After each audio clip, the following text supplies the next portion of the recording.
When we first hooked everything up, for the first time of being able to move my hand, it was a big shock because, it's something that I hadn't moved in about 3.5 years at that point.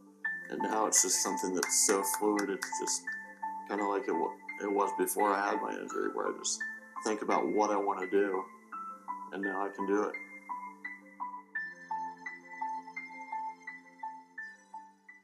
Several years ago, Ian had an accident while on a family vacation. He was left quadriplegic from a spinal cord injury. The doctors told me that I had broken my neck, and I had a spinal cord injury at the C5 level, and that most likely I'd be able to move my shoulders around, but nothing else for the rest of my life. With this injury, signals from his brain in the motor cortex area, the area responsible for movement, are intact.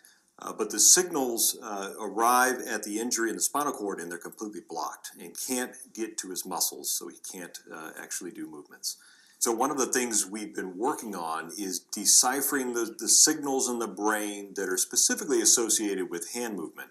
We placed a tiny implant into the motor area of the brain, and we have a connector secured to the skull, and this is kind of our window into Ian's neural activity. So now, once the system is connected, we show specific images of different types of hand movements. And we record the signals specifically from the brain that are associated with those movements, and we learn how to actually decipher those signals. So if I think about opening my hand over and over again, they can see what's kind of lighting up, and then they know that that's me thinking about opening my hand.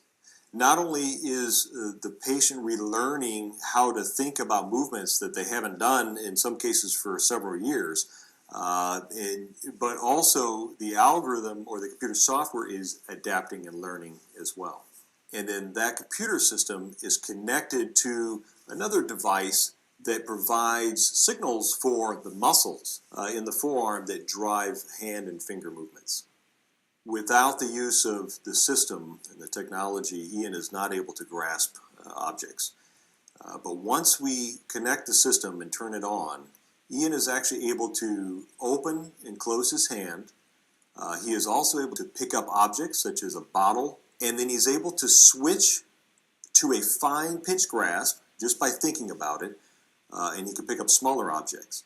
This is the first time a completely paralyzed person has regained movement just by using their own thoughts.